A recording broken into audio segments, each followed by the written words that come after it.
Hello everyone, my name is Ikra, and today I'll be speaking about something very important and very real, why students fail. But this is not a negative discussion. It's a journey of understanding, learning, and finding smart solutions that actually work.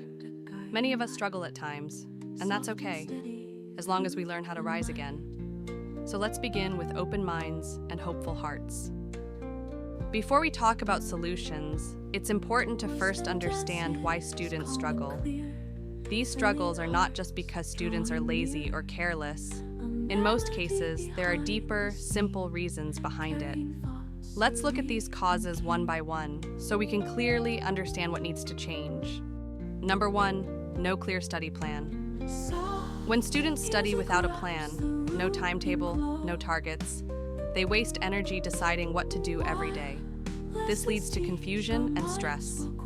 A clear study plan brings direction. Even a simple daily to-do list can help you stay focused and confident. Number 2, last-minute cramming. Many students wait until the night before an exam to study everything. This causes pressure, anxiety, and forgetfulness.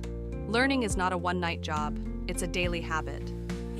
Regular revision and short study sessions are much more effective than emergency cramming. Number 3, fear of asking questions. Some students are afraid to ask questions. They feel shy or think others will judge them. But remember, asking shows courage, not weakness. It helps clear confusion early. Don't wait until the exam to realize you didn't understand.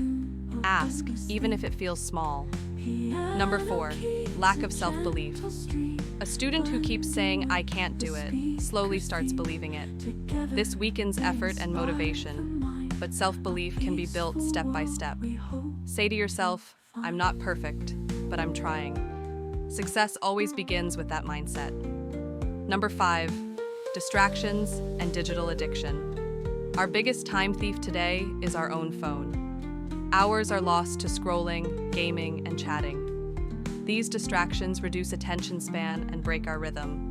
Study time must be protected. Put the phone away, use timers, and create a calm, quiet space for learning. Number 6, lack of sleep and poor health. If your body is tired, your brain won't work well. Many students sleep late, skip breakfast, or avoid physical activity. But rest, nutrition, and a healthy lifestyle directly affect your memory, mood, and focus. Sleep well, eat clean, and take care of yourself. It's part of being a good student. So, these 6 reasons, no plan, cramming, fear, low self-belief, digital distractions, and poor health, are common but not permanent. They are habits, and habits can be changed.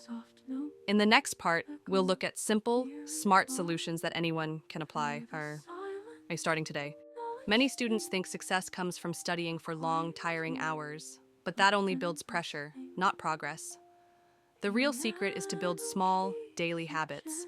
Even 30 focused minutes every day is better than cramming for 5 hours once a week.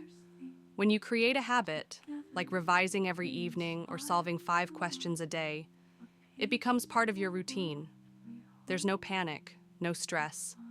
So don't force yourself with pressure. Just start small, stay regular, and success will follow. As students, it's very important to plan our studies instead of working without direction. When you sit down with a clear plan, knowing what to study and when, it saves your time, reduces stress, and helps you stay focused. Even a simple weekly planner can bring amazing improvement in your study habits. Many students underestimate the value of sleep, but let me tell you, your brain needs proper rest to stay active and remember what you study. If you study all night and sleep only 3 or 4 hours, your memory, focus, and energy will suffer. So please give your mind the rest it deserves. Sleep is not a waste of time. It's a part of learning. We often compare ourselves with others, their marks, speed, or performance. But remember, comparison steals your peace. Everyone learns differently. Your goal should be to become better than your past self, not to compete with others. Respect your own journey and keep moving forward at your pace. Sometimes we make big goals like, I'll finish the whole book in one day, and when we fail, we feel discouraged. That's why it's smarter to set small, realistic goals. For example, finish one chapter, revise one topic. These small wins give you confidence and help you move steadily toward success. Reward yourself. Studying doesn't always have to feel like a burden. After completing a task, give yourself a small reward, like a break, a walk, or a treat. This helps your brain connect hard work with positive feelings. It's a healthy way to stay motivated. Join a study group. Sometimes we learn better when we study with others. In a good study group, you can ask questions, help each other, and stay consistent. But choose your group wisely. It should support your learning, not distract you. Studying together can make learning easier and more enjoyable. Thank you for listening. I hope this helped you reflect and grow as a student. May Allah bless all of us with success.